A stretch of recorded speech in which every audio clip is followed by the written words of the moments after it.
하늘의 문을 여소서. 이곳을 주목하소서. 주를 향한 노래가 커지지 않으니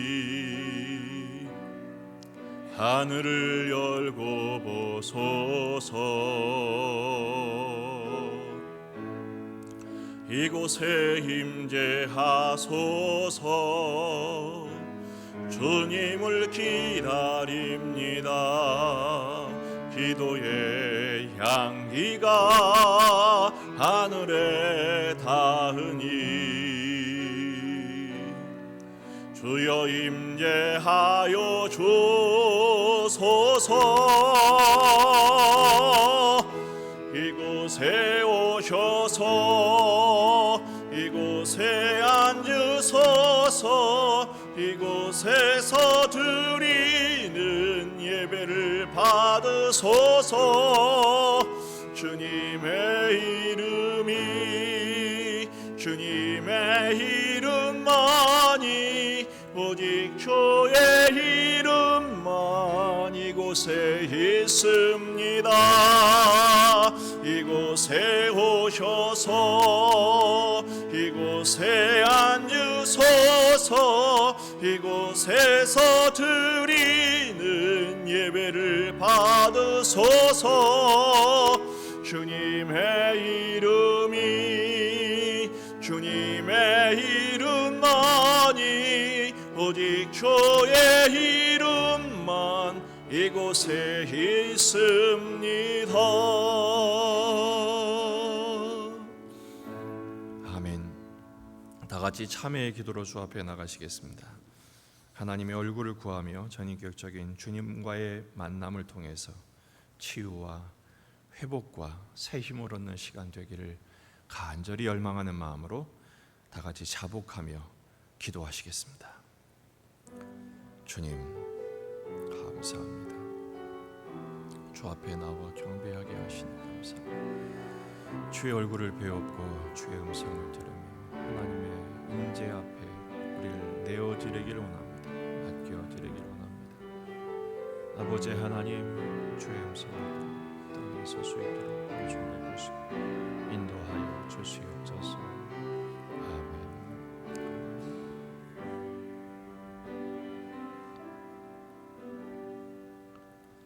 여호와여, 나의 부르짖음이 주의 앞에 이르게 하시고 주의 말씀대로 나를 깨닫게 하소서. 나의 간구가 주의 앞에 이르게 하시고 주의 말씀대로 나를 건지소서. 아멘. 참 좋으신 하나님 아버지, 이 주일 아침 첫 시간을 주께 드리게 하시니 감사합니다. 이번 한 주간의 첫날을 주 앞에 드리는 이 시간, 나의 전 존재와 인생과 운명을 주 앞에 드리오니 주여 받으시고 주의 것 삼아 주시옵소서. 하늘 문을 여시고 임재하사 하늘의 말씀과 하늘의 은혜로 충만케 하옵소서.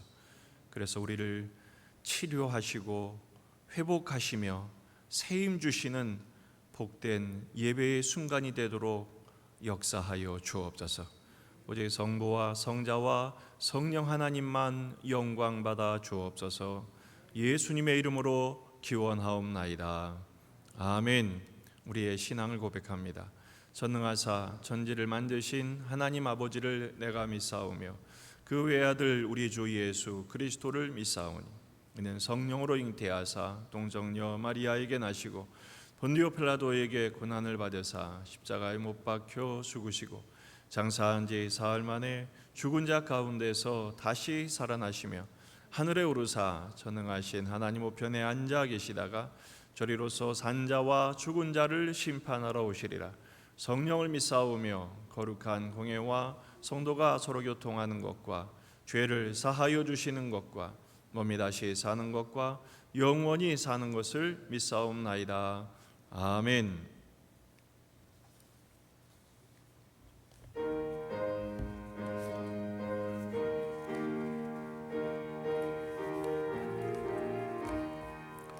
즐겁게 안식할 날 반갑고 좋은 날 내 마음을 편케 하니 즐겁고 기쁜 날 이날에 전하 만민 다 보좌 앞에서 참되신 삼위일체 다 찬송 부르네.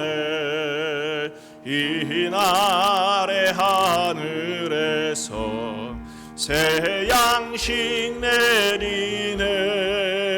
성회로 모이라고 종소리 울리네. 복음의 밝은 빛은 온 세상 비치며 또 영생물이 흘러 시원케 하시네. 이 주일 지킴으로 새 은혜 입어서 영원히 모인 곳에 다 올라갑시다. 성모께 찬미하고 성자와 또 성령 참되신 삼위일체 다 찬송 부르네.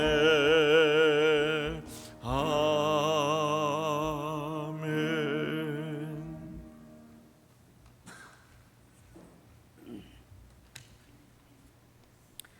생명의 하나님, 우리에게 생명 주셔서 오늘도 하나님 앞에 예배하게 하시니 감사드립니다.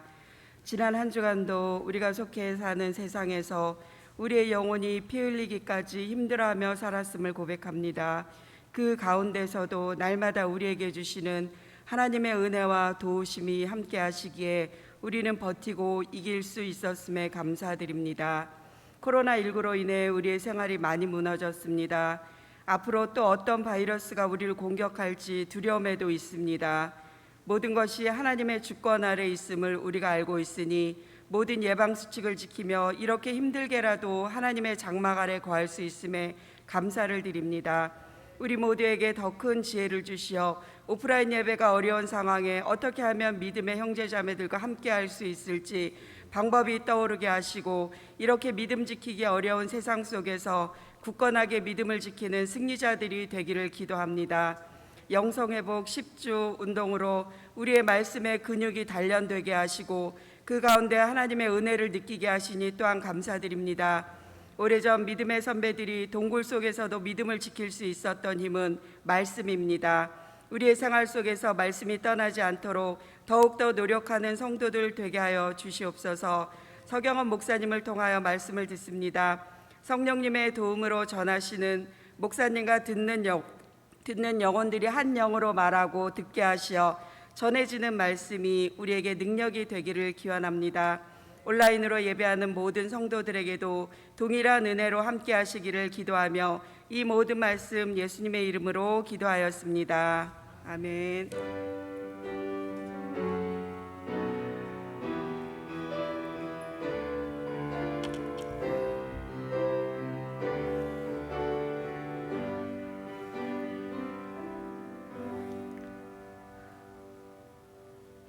성경 봉독 읽겠습니다. 사도행전 14장 22절에서 23절입니다.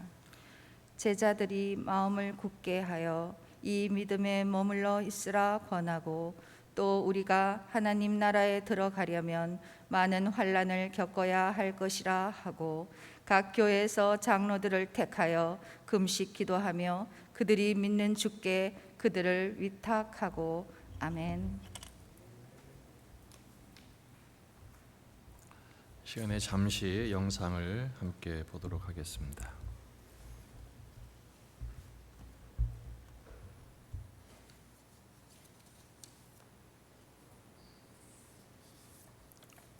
소리가 나와야 됩니다.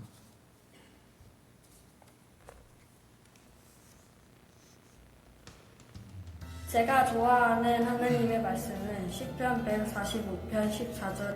제가 이 말씀을 좋아하는 이유는 넘어져서 도움이 필요한 사람에게 도움을 주시고 비굴한 자도 도움을 주어 구원한다는 게 인상 깊었기 때문입니다. 섬기고 있는 이건섭 장로입니다. 항상 기뻐하는 것은 어느 누가 어디 가서 봐도 저 사람은 얼굴에 보면 예수 믿는 사람 같구나. 기쁨이 항상 있구나. 또 항상 기도하면서 영적 호흡을 하면서 하나님과 동행하고 있구나. 또 감사해서 얼굴에 감사가 주렁이러 열리는 어느 누가 봐도 저분은 예수 믿는 사람이었구나.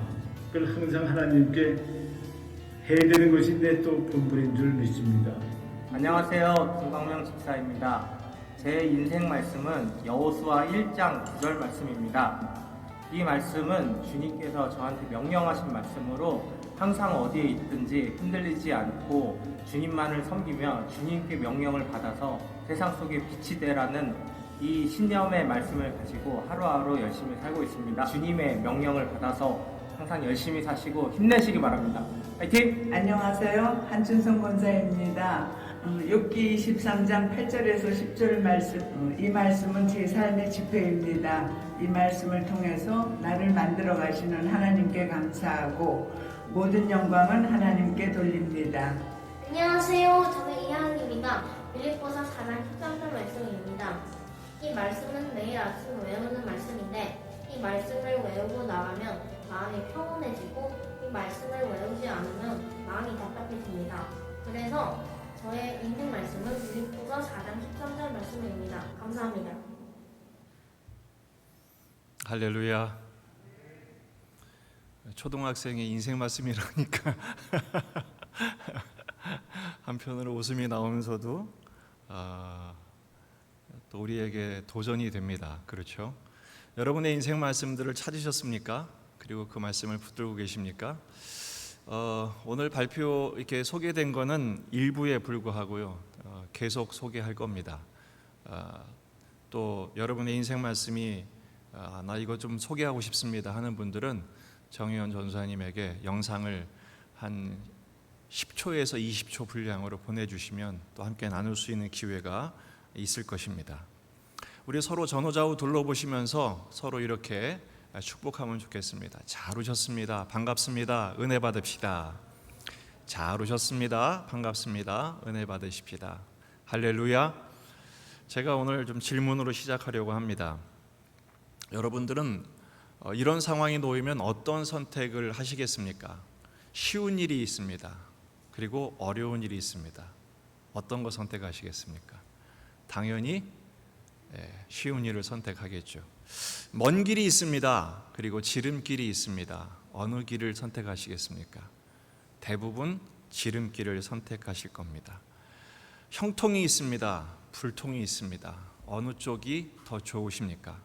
아마도 형통을 대부분 저조차도 선택하려 할 것입니다. 우리는 수많은 선택의 순간을 맞이하게 됩니다. 지난 한 주간도 많이 선택하셨고 이번 한 주간도 많은 선택의 순간이 다가올 것입니다. 그럴 때 여러분들은 그 선택하는 기준이 무엇이겠습니까? 어떤 것을 선택하고 어떤 길을 걸어가시겠습니까? 오늘 우리는 사도 바울과 바나바가 첫 번째 선교 여행의 마지막 후반기 일정을 한번 생각해 보려고 합니다. 지도를 좀 보실 수 있을 겁니다. 지도를 보시면 요 녹색으로 된 길이 여행을 하는 출발점이고요. 이 더베가 반환점이 돼서 이 빨간색이 반환점, 다시 돌아오는 안디옥에서 출발해서 안디옥으로 돌아오는 그 시점에 놓여 있습니다. 그런데 지금 맨 끝이 이 더베죠. 이 더베에서 기억하실 겁니다. 루스드라에서 죽을 뻔했죠. 돌에 맞아서. 그리고 이 아탈리아에서 버가에 도착하고 나서 이 위로 넘어가는 토로스 산맥, 일주일이나 걸리는 산적들이 드실거리고 그리고 험산줄령인 그 산맥을 넘어가는 과정들이었습니다. 근데 놀라운 사실은 이 덥의 옆에 뭐가 있죠? 이 프린트가 잘못돼서 나소라고 되어 있지만 다소입니다. 여러분, 다소가 어디죠? 바울의 고향입니다. 자, 이제 더베에서 이 일정을 마치게 됩니다. 그리고 귀환해야 됩니다.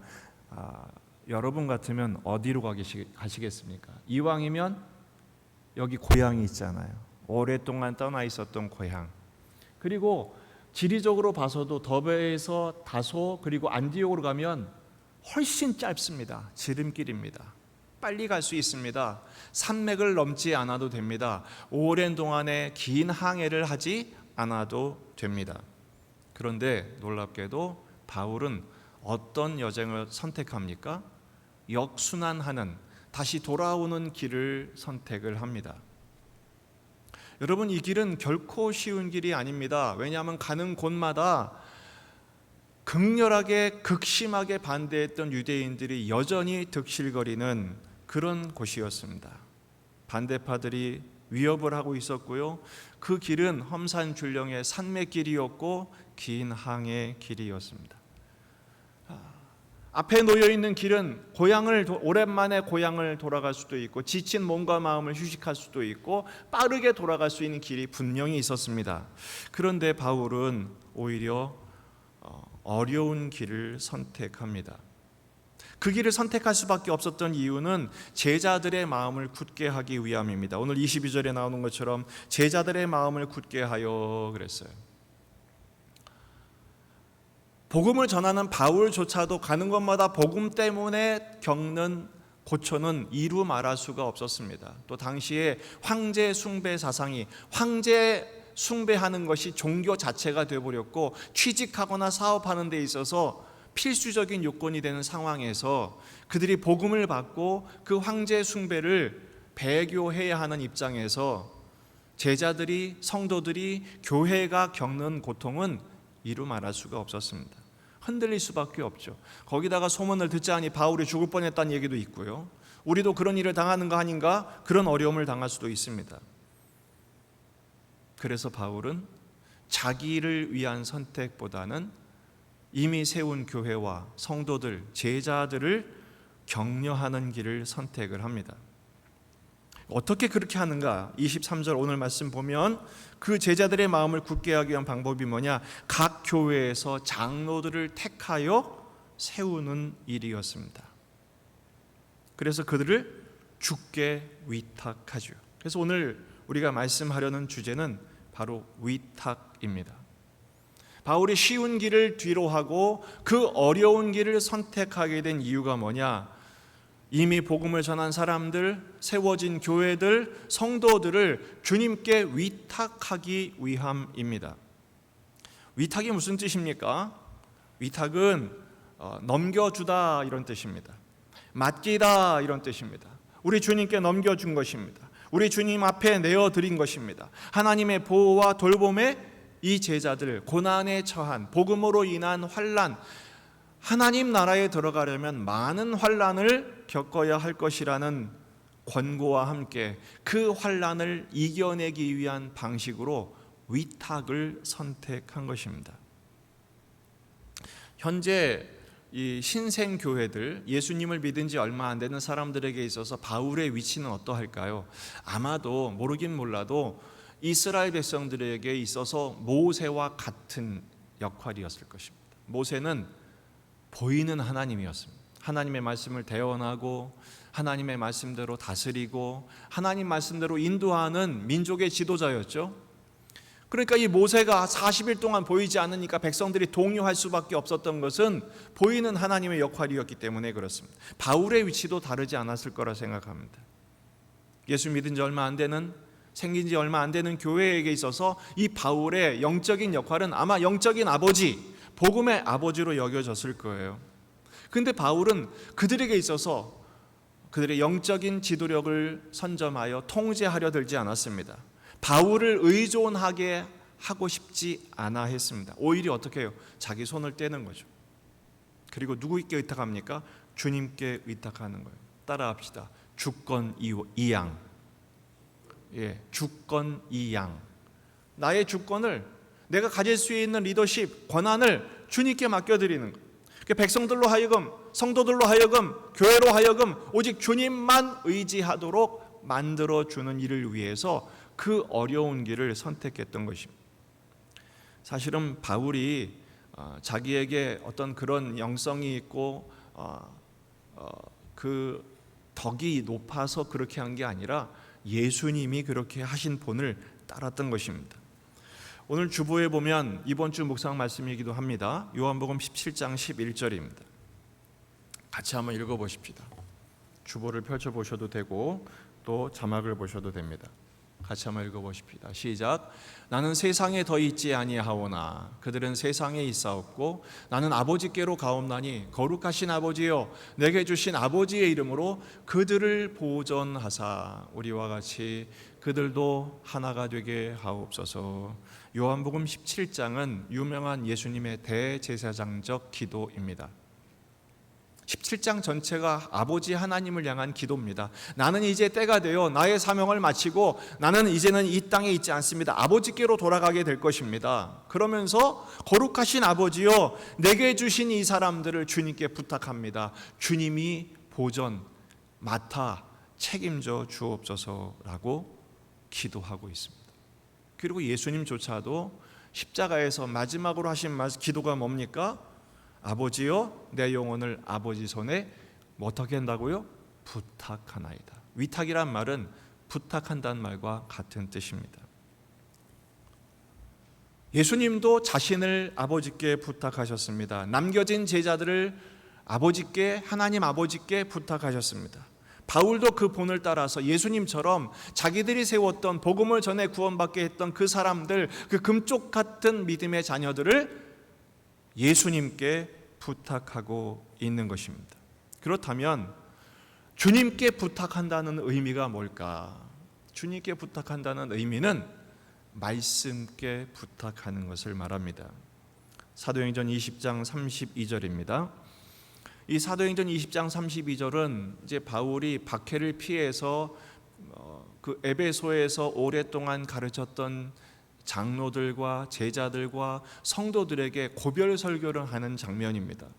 역시 그 장면에서도, 그 순간에서도 바울은 그 교회를, 그 성도들을 은혜에 부탁하죠. 말씀에 부탁합니다. 위탁하고 있습니다.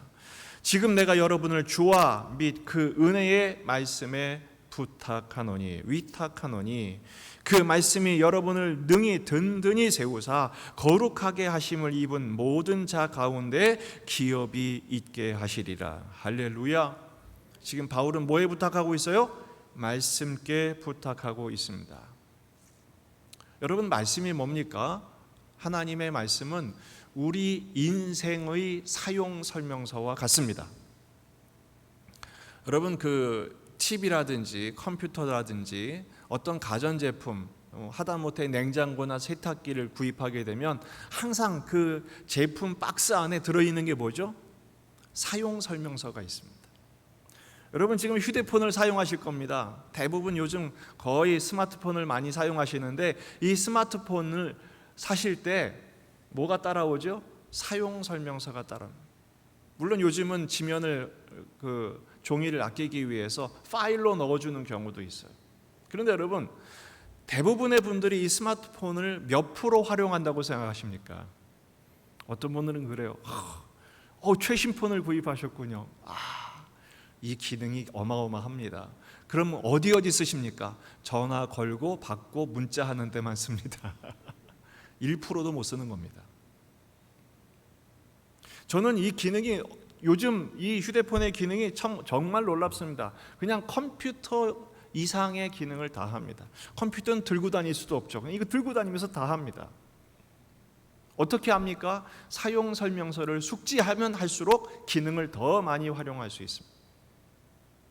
여러분, 사람에게 맡기는 것은 위험한 일입니다. 왜 그렇습니까? 사람은 언제든지 변심할 수 있기 때문에 그렇습니다.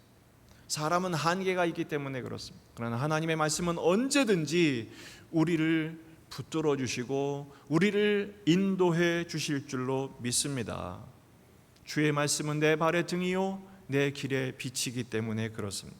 한편으로 주의 말씀은 또 어떤 역할을 하느냐? 위기의 때 위기를 극복하는 매뉴얼이 됩니다. 그 미국의 허드슨 강에 불시착을 했던 그 영화가 나왔죠. 실제로 있었던 일입니다. 비행기가 이륙하자마자 고도를 확보하지 못한 채 새들의 공격을 받아서 양쪽의 엔진이 다 멈춰버렸어요. 비행이 불가능한 거예요. 그때 이 파일럿 기장이 제일 먼저 하는 일이 뭔지 아십니까? 바로 매뉴얼을 찾는 일이었습니다. 부기장에게 요청합니다. 빨리 매뉴얼을 찾아라. 왜 그렇습니까? 돌발 상황은 항상 알지 못하거든요. 평상시 일어나는 일은 그 루틴대로 가면 되지만 돌발 상황, 비상 상황은 알 수가 없는 거예요. 여러분, 사람마다 돌발 상황, 비상 상황이 발생하지 않습니까? 그때마다 우리가 봐야 될 게 뭐예요? 비상 위기 극복 매뉴얼이 어디 있어요? 하나님 말씀에 있는 거예요. 그 매뉴얼대로 하는 것이죠. 결국 그 위기 상황 가운데서 155명의 승객 한 사람도 잃지 않고 전부 구출할 수 있었습니다. 여러분, 지금의 상황이 어떠하든 간에 어떤 위기에 놓였든 간에 우리는 철저하게 깨달아야 될 게 있습니다. 따라합시다. 주권신앙. 아까도 권사님 기도하실 때 하나님의 주권 아래 있음을 깨닫게 해 주옵소서 기도했잖아요. 주권신앙이 뭡니까? 하나님이 지금도 내 인생과 이 세상의 역사를 주권에 의하여 주관하고 계시다는 사실을 믿는 것입니다. 이 모든 상황이 하나님의 섭리 아래에 있다는 것을 깨닫는 것입니다. 여러분, 섭리란 말을 세상에선 잘 쓰지 않습니다. 하지만 교회에선 종종 듣죠. 이 섭자가 무슨 섭자입니까? 끌어당길 섭자입니다. 귀 이자가 3개 들어있어요. 한문을 자세히 보시면 하나님의 인도하심에 귀를 기울이면 하나님의 인도하심의 이치, 원리가 있다는 것이에요. 물론 세상을 살다 보면 통계와 분석에 능해야 됩니다. 전문적인 지식과 경영이 필요합니다. 우리나라 사람만큼 현안, 뉴스에 민감한 분들이 없습니다. 웬만해서는 대충 넘어갈 수가 없는 것처럼. 그러나 여러분, 지식에 의해서 위기를 극복하는 것이 아닙니다. 실제로 우리의 삶의 위기를 극복하는 방법은 상상을 초월하는 하나님의 주권적인 섭리에 있음을 믿으시기를 바랍니다. 좀 더 쉽게 말하면 바로 십자가의 원리죠. 약할 때 강함 되시는 하나님의 능력. 할렐루야. 요즘같이 교회가 공격을 받고 경계의 대상이 되고 입에 오르내린 적이 없습니다. 많은 점에서 위협을 느낍니다. 약해짐을 경험합니다. 그러나 저는 한편으로는 그렇기 때문에 오히려 믿음이 생깁니다. 왜 그렇습니까? 십자가의 능력을 믿기 때문입니다. 호세아 6장 1절 말씀입니다. 오라 우리가 여호와께로 돌아가자. 여호와께서 우리를 찢으셨으나 도로 낫게 하실 것이요 우리를 치셨으나 싸매어 주실 것임이라. 아멘입니다. 그렇습니다. 어떤 땐 그런 생각합니다. 한 목사님이 제게 그러시더라고요. 하나님이 한국교회를 치시는 것 같습니다. 채찍질 하시는 것 같습니다. 저도 부정할 수가 없었습니다. 그러나 여러분, 그런 아픔 속에서도 이 말씀이 우리에게 능력이 되는 것을 저는 확신합니다. 찢으시지만 도로 낫게 하십니다. 치셨지만 싸매어 주실 것입니다. 한편 그렇게 생각할 수 있어요. 하나님 장난하십니까? 싸매 주실 거면 치지나 마실 것이지. 낫게 하실 거면 찢지나 마실 것이지. 왜 이거 뭐 병 주고 약 주고 뭐 하는 겁니까? 여러분, 이게 장난이 아닙니다. 왜 그렇습니까? 왜 하나님은 이런 과정을 꼭 겪게 하십니까? 그래야 수술이 되기 때문에 그렇습니다. 찢으시는 이유는 뭡니까? 수술하시는 거. 치시는 이유는 뭡니까? 우리를 변화시키시기 위해서. 고름이 잔뜩 들어있는 그것을 그냥 둘 수가 없습니다. 왜냐하면 그것이 변화하여 큰 병이 될 수 있기 때문에 그렇습니다. 결국은 고름 주머니를 터뜨려야 합니다. 결국은 암덩어리를 찢어내야 합니다. 잘라내야 합니다. 심지어는 생사를 잘라내야 합니다. 어떤 분들이 위암 수술했어요. 초기래요. 근데 위에 3분의 1을 절개낸, 생사를 잘라낸. 한편으로는 의사들이 멍텅구리인가? 왜 생사를 저렇게 멀쩡한 위를 다 잘라낼까? 알고 봤더니 그 제가 어리석었던 거예요. 얼마든지 전이될 수 있기 때문에 조금의 가능성도 제거하기 위해서는 생사를 자르는 고통,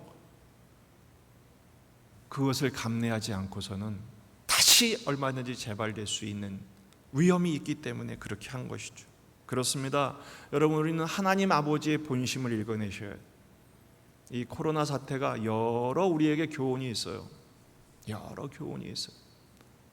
방심했던 우리의 신앙을 다시 한번 바짝 조이게 하십니다. 교만했던 우리를 겸손하게 하십니다. 이 땅에만 관심을 두었던 우리로 하여금 하나님 나라를 보게 합니다. 말세의 징조를 확인하면서 주님 어서 오시옵소서, 주님을 바라보고 천국을 소망하는 우리가 되기를 주의 이름으로 축복합니다. 한번 따라해 보실까요? 주께 맡기면 주님이 맡으신다. 할렐루야. 그렇습니다. 주님께 맡기면 주님이 책임져 주실 줄로 믿습니다. 그래서 바울은 본인이 편한 길이 아니라 하나님의 뜻이 뭔가 바로 위탁하는 거였어요. 그 제자들을 주님께 위탁하는 일에 우선을 두었기 때문에 그 어려운 길을 선택했던 것이죠. 오늘 우리가 생각할 두 번째 주제는 그럼 어떤 방식으로 위탁했느냐라는 것입니다. 바로 장로를 세워서 맡겼다는 것입니다. 23절, 각 교회에서 장로들을 택하여 금식 기도하며 그들이 믿는 주께 그들을 위탁하고. 그랬어요. 여러분, 주님께 맡긴다 했을 때 이 맡기는 것의 오해가 뭐냐면, 에이 몰라요, 주님 알아서 하세요. 그리고 자기는 아무 일도 하지 않는 거예요. 아무 책임도 지지 않으려는 거예요. 그거는 위탁을 오해한 것입니다. 무책임한 것이죠. 바울은 무책임한 방법을 사용하지 않았습니다. 바로 공동체를 조직적이고 리더십 있는 공동체로, 질서를 세우는 공동체로 만들기를 원했습니다. 여기 보면 장로들을 택하여, 택하다는 단어가 선택이란 뜻인데요, 바로 이렇게 손을 들어서 선택하는 과정을 거친 것 같습니다. 지금 우리 장로교는 투표를 하죠. 그래서 3분의 1을 얻은 분을 장로로 세우는 과정을 선택합니다. 물론 민주주의의 기본에 입각하지만 가장 중요한 것은 하나님의 주권에 의한 것이죠. 손을 들어 선택했지만 사실은 바울이 천거하고 바울이 양육했던 사람들이기 때문에 바울이 세웠다고 해도 과언이 아닐 것입니다. 어떤 사람들을 세웁니까? 장로를 선택했다 그랬어요. 여러분, 우리 교회 교단이 어디죠? 대한예수교 장로회입니다. 프레스비터리언, 바로 장로교회입니다.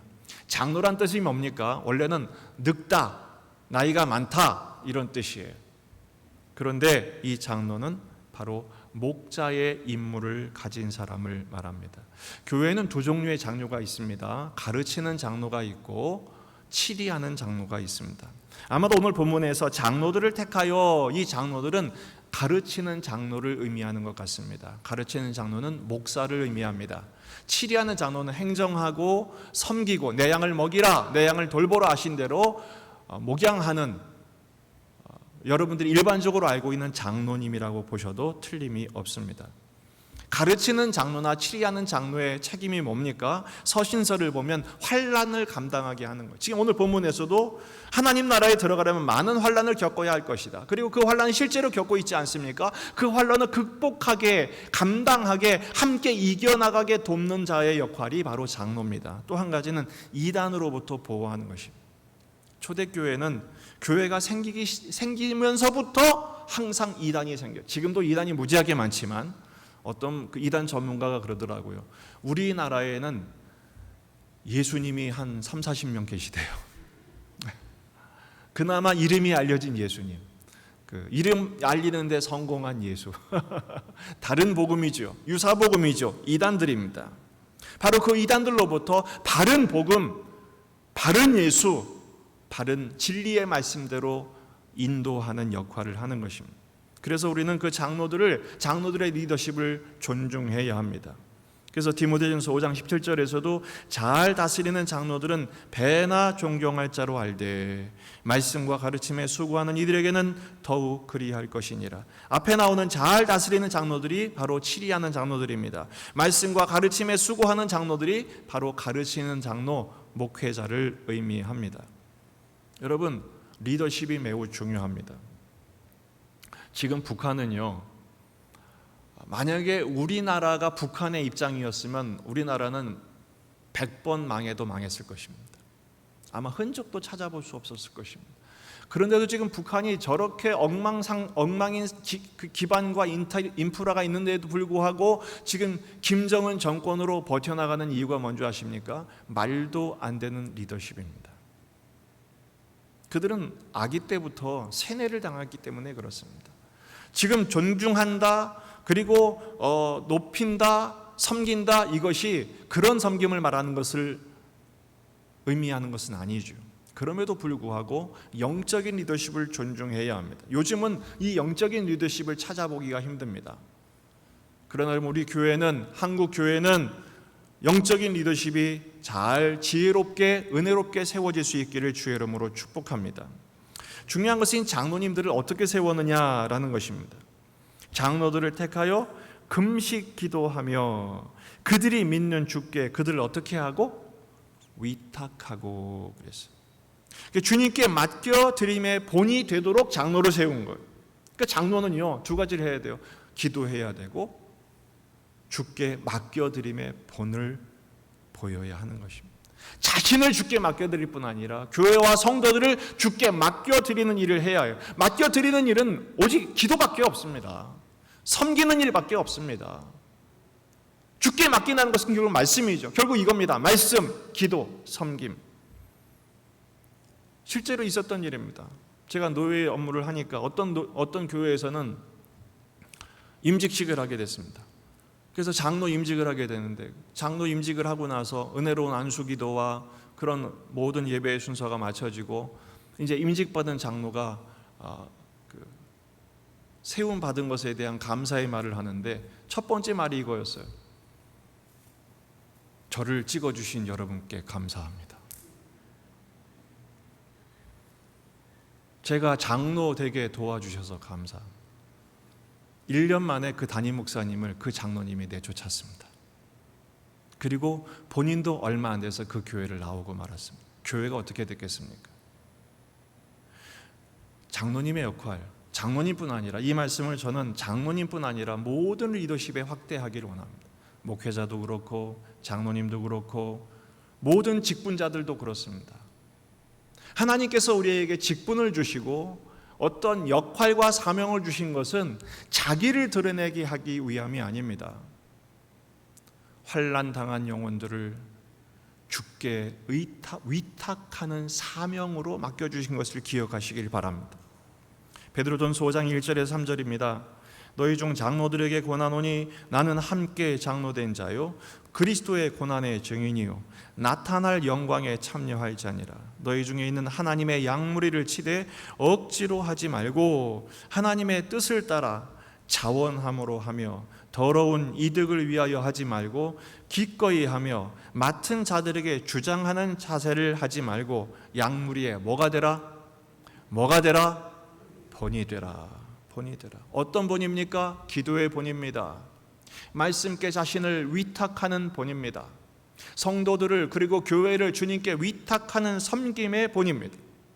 바울을 보십시오. 쉬운 길이 있었습니다. 꿈에도 그리던 고향으로 갈 수 있는 길이 있었습니다. 하지만 그 길을 선택하지 않습니다. 왜 그렇습니까? 연약한 성도들을 위탁하기 위함입니다. 넓은 길로 가지 않았습니다. 좁은 길을 선택했습니다. 왜 그렇습니까? 주님이 맡기신 위탁의 사명이 있기 때문에 그렇습니다. 위탁이란 것은 결국 십자가의 길을 걷는 것을 의미합니다. 오늘 말씀은 장로님들만 잘 들으면 되겠구나. 그렇지 않습니다. 저는 이 말씀이 교회의 어른은 장로라면 집안의 어른은 누굽니까? 가장이지요. 집안에 가장 큰 영향을 미치는 사람은 누굽니까? 바로 어머니입니다. 어른들입니다. 집안의 가장 소중한 사람들은 누굽니까? 자녀들입니다. 오늘 말씀에 적용해서 예외되는 사람은 아무도 없습니다. 디모데전서 2장 8절입니다. 가장들에게 주시는 말씀이에요. 그러므로 각 처에서 남자들이 분노와 다툼이 없이 뭐를 들어? 거룩한 손을 들어 기도하기를 원하노라. 거룩한 손을 들어 기도하는 이유가 뭡니까? 거룩한 손을 든다는 것은 무엇을 말합니까? 예, 주님, 제가 가장입니다. 제가 장모입니다. 제가 목사입니다. 그게 아닙니다. 손을 든다는 것은, 성경에서 손을 든다는 것은 여러 의미가 있지만 제일 중요한 의미는 항복이에요. 항복. 여러분, 전쟁에서 꼼짝마 손 들어, 이게 뭐예요? 항복이죠. 내 손은 빈손이다. 무기가 없다. 나는 아무것도 없다. 나는 무장이 해제됐다. 하나님, 나는 빈손입니다. 하나님, 하나님께 맡겨드립니다. 이거예요. 하나님께 맡겨드립니다. 여러분, 우리는 위탁할 자로, 위탁하는 자로 세움받은 자임을 믿으시기 바랍니다. 어떤 분은 장로로 세움받았고 어떤 분은 목회자로 세움받았지만 여러분의 가정의 가장으로 세움받았, 가장이 뭡니까? 가정의 제사장입니다. 여러분 가정의 믿음의 본을 책임지는 어머니로 세움받으셨습니다. 여러분 가정의 축복의 통로인 자녀로 세움받으셨습니다. 하나님이 세우셨습니다. 어떤 사명입니까? 위탁의 사명으로. 따라합시다. 나는 위탁의 사명을 받았습니다. 아멘이십니까? 옆에 분에게 축복해 주세요. 세움 받으신 것을 축하합니다. 예, 부담을 가지셔야 됩니다. 부담을 가지셔야 됩니다. 전폭적인 위탁의 사명. 오늘 말씀을 적용해 보려고 합니다. 어떻게 위탁을 실천할까? 하나님께서 이 바울이 장로들에게 그들이 믿는 주께 그들을 위탁하고 이 위탁의 사명을 실천하는 방식으로 저는 두 가지 그림 언어를 소개하기로 합니다. 첫째는 하나님의 시간이에요. 하나님의 시계. 또 하나는 하나님의 신호등입니다. 하나님의 신호등. 여러분, 우리는 하나님의 신호등을 잘 보셔야 돼요. 오늘 운전하고 오신 분들 신호등을 무시하고 오셨다면 주일날 그럴 수는 없죠. 신호등을 무시하면 어떻게 됩니까? 사고가 납니다. 달리고 싶다고 무조건 달리면 반드시 사고가 납니다. 가야 하는데 파란불이 들어왔는데, 아니죠, 녹색불이죠. 녹색불이 들어왔는데 안 가면 그것도 사고가 납니다. 빨간불인데 가면 안 됩니다. 노란불인데, 여러분 그 황색등이 들어오면 어떻게 되죠? 누가 그러더라고요. 제가 알던 부목사님이, 목사님 황색불이 왜 황색불인 줄 아십니까? 뭔데요? 그래. 황급히 가라는 불이랍니다. 경고등이죠. 경고등. 속도를 줄이라는 거예요. 따라합시다. 온전히 위탁하자. 예, 온전히 위탁하셔야 합니다. 위탁이란 게 뭡니까? 맡기는 것입니다. 맡기는 것입니다. 주님께 맡기는 것입니다. 늦었다고 걱정하지 마십시오. 늦었다고 결코 완전히 늦는 것은 아니기 때문에 그렇습니다. 돌아간다고 염려하지 마십시오. 주님의 신호등을 따르면 결코 늦지 않습니다. 오히려 지름길이 될 수 있어요. 저 한참 마음이 급할 때, 제가 이래봬도 폭주족 출신입니다. 오토바이를 10수년 탔었습니다. 여러 가지 스킬을 구사할 줄 아는. 그런데 한번 실험을 해봤어요. 어떤 때는 마음이 급하니까, 지금도 종종 마음이 급하면 신호를 위반하는 경우도, 옛날 습관이 아직 살아있어서 있는 경우도 있는데, 막 신호를 위반하고 하니까 얼마나 빨리 가느냐, 기껏해야 5분이더라고요. 5분. 신호를 지키고 하니까 좀 늦긴 했습니다. 기껏해야 5분이더라고요. 편차는 10분입니다. 여러분, 10분 동안 얼마나 위대하고 대단한 일을 하시겠습니까? 이스라엘 백성들이 광야에서 40년을 돌았습니다. 늦어도 한참 늦은 것입니다. 완전히 망한 것입니다, 사실은. 그런데 놀랍게도 이스라엘 백성들이 40년 광야에서 시간을 허비한 것이 아니라, 하나님은 놀랍게도 요단강 중턱을 치고 들어가서 그 지름길로 들어가서 결국 약속하신 땅을 얻게 하셨습니다. 따라합시다. 늦는다고 다 늦는 게 아니고, 돌아간다고 망한 게 아니다. 예. 하나님의 시간표와 하나님의 일정에 의하면, 하나님의 신호등에 의하면 정확한 시간에 하나님의 타이밍에 도착한다. 그러니까 여러분, 하나님의 시간표를 지킨다는 것, 하나님의 신호등을 지킨다는 것은 무엇을 말합니까? 예배의 순간으로 잡는 것을 말해요. 따라합시다. 찬양할 때, 기도할 때, 예배할 때, 그게 바로 시간을 지키는 거예요. 마음이 급해도 기도하는 것입니다. 더 빨리 가야 되는데 자꾸 늦는데 기도하는 것입니다. 그때 어떤 믿음이 생기냐? 늦는 것도 주의 뜻이겠다. 한때는요, 어떤 일이 있었냐면, 운전을 하고 가는데 톨로 나가야 되는 거예요. 잠깐 딴 생각하다가, 분명히 내비게이션도 빨리 들어가라고 사인이 왔는데 잠깐 딴 생각하다가 딱 놓쳤어요. 다음 톨게이트까지 한참을 가야 되는 거예요. 얼마나 화가 나고 짜증이 나고, 내가 왜 이런 실수를 했을까 막 그랬어요. 그래서 어떡합니까? 그래도 이제 내비게이션이 다음 이제 그 톨로 들어가라는 사인을 하고 갔는데, 알고 봤더니 그쪽에 사고가 난 거예요. 들어가면 외통에 걸린 거예요. 알고 봤더니 돌아가도 듣지 않더라고요. 여러분, 우리 인생이 그런 것 같습니다. 광야에서도 하나님의 신호등이 있었습니다. 뭐죠? 불기둥과 구름기둥. 불기둥이 인도하면 따라갔습니다. 구름기둥이 멈추면 멈췄습니다. 낮이든 밤이든 이스라엘 백성은 따라갔습니다.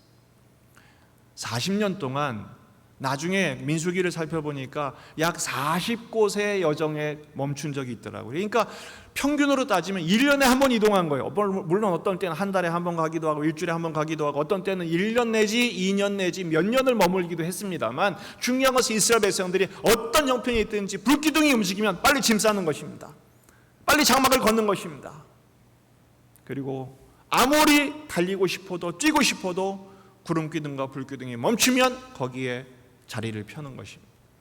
이스라엘 백성들은 40년 동안 그 훈련을 했어요. 그래서 가나안 땅의 그 영역을, 그곳에 살고 있는 아낙 자손들을 단 7년 만에 축출하는 전쟁에서 승리할 수 있었던 것입니다. 그렇습니다. 주님께 위탁하면 주님이 책임져 주십니다. 위탁하는 만큼 성숙해지고 변화되는 것입니다. 두 번째는 바로 위탁의 본이 되는 것입니다. 따라합시다. 위탁의 본이 되자. 예, 위탁의 본이 되는 것입니다. 지금 바울이 가는 곳마다 장로를 세워서, 각 교회마다 장로를 세워서 그 장로들로 하여금 위탁의 본이 되게 했던 것처럼 말입니다. 위탁의 본이 된다는 것은 무엇을 말하는가? 주님께 맡기는 본이 되는 것입니다. 주님께 맡기는 본이 된다는 것은 무엇을 말합니까? 불안한 성도들을 안심하게 하는 것입니다. 불행한 인생을 살아가는 성도들과 교회를 행복하게 만들어 주는 것입니다. 어떤 교회는 장로님들이 자꾸 문제를 일으켜요. 이게 문제, 저게 문제, 막 트집을 잡고 분란을 일으키고. 성숙한 교회, 건강하고 온전한 교회는 어떻게 됩니까? 성도들이 불안할 때 어떻게 합니까? 따라합시다. 괜찮아요. 안심하세요. 주님이 하십니다. 주님이 인도하실 것입니다.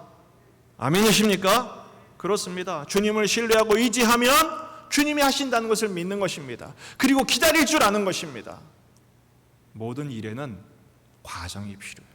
시간이 필요해요. 하나님이 하실 거예요. 믿음이 생기면 기다릴 줄 압니다. 그리고 그 순간을 두려워하지 않습니다. 물론 현실은 불안하지요.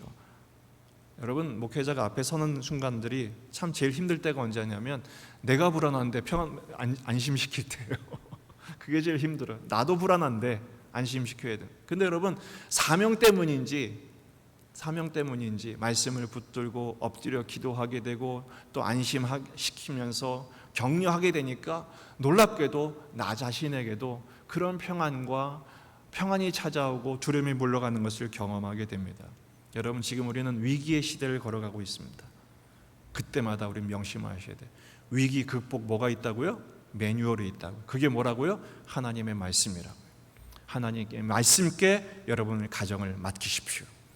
저도 우리 교회를, 여러분들을 하나님의 말씀께 맡겨드리겠습니다. 그 말씀께서 극복하게 하실 뿐 아니라 승리하게 하실 줄로 믿습니다. 이 위탁의 영성과 은혜로 이 시대를 능히 감당하며 승리하는 저와 여러분이 될 수 있기를 주의 이름으로 축복합니다. 기도하시겠습니다. 하나님 아버지, 바울이 보였던 위탁의 모범이, 그리고 교회를 승리하게 했던 그 영적인 질서가 바로 오늘 예배하는 우리들 가운데, 그리고 우리 교회 가운데, 한국 교회 가운데, 이 시대 가운데 든든하게 세워지게 하여 주시옵소서. 이번 한 주간도 주의 말씀께 우리를 맡겨드리오니, 각 가정을 맡겨드리오니, 우리 성도들을 주께 맡겨드리오니 주께서 책임져 주실 줄 믿습니다. 역사하여 주시옵소서. 예수님의 이름으로 기도하옵나이다. 아멘. 나와 나의 백성이 무엇이기에 이처럼 즐거운 마음으로 들을 힘이 있었나이까. 모든 것이 주께로 말미암사오니 우리가 주의 손에서 받은 것으로 주께 드렸을 뿐이니이다. 아멘. 진리와 생명 되신 주 찬양하시겠습니다.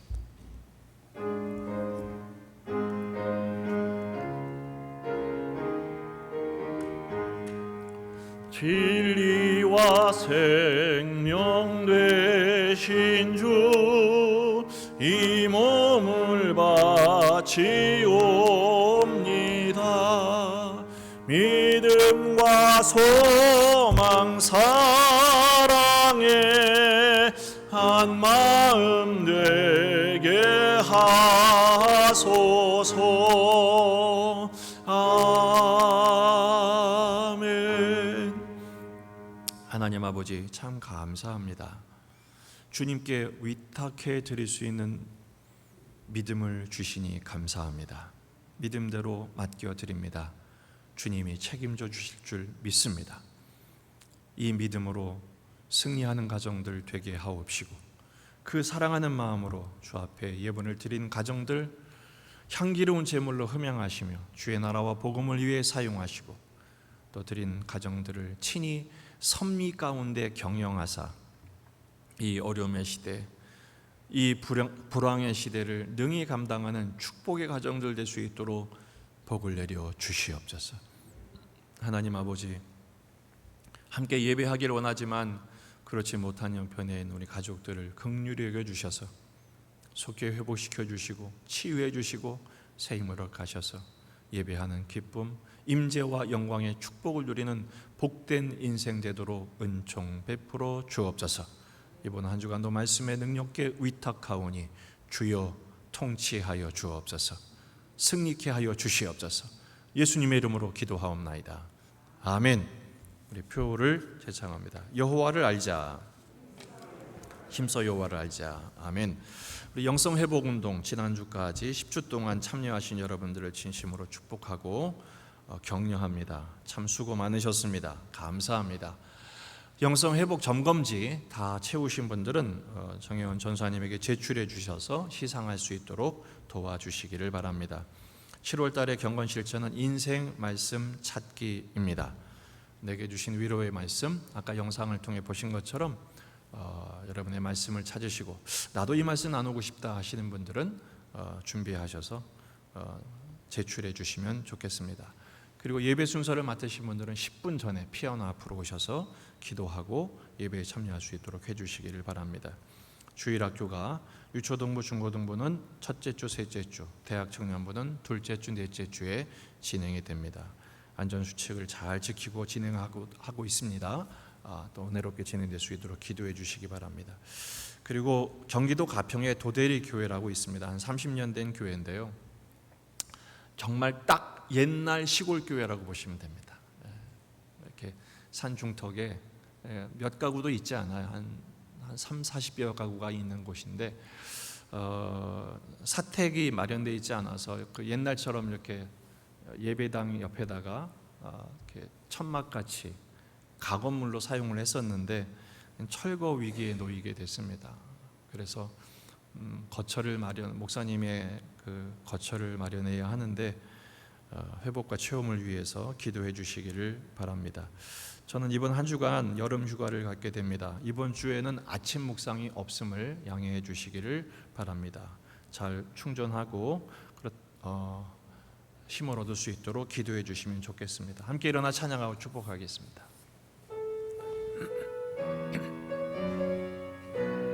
우리 박수 앞에 찬양합시다. 살아계신 주 나의 참된 소망 걱정 근심 전혀 없네 사랑의 존에 갈 길 인도하니 내 모든 삶의 기쁨 늘 충만하네. 우리 주 예수 그리스도의 은혜와 하나님 아버지의 무한하신 사랑과 성령님의 위로교통 충만하신 은혜가 주께 맡겨드리며 주께 맡겨드린 위탁의 사명을 감당하며 살기를 다짐하는 예수님의 가족들 모든 예배자들 위에 이번 한 주간의 우리의 모든 인생의 여정 위에 이제부터 영원토록 함께 있을지어다. 아멘.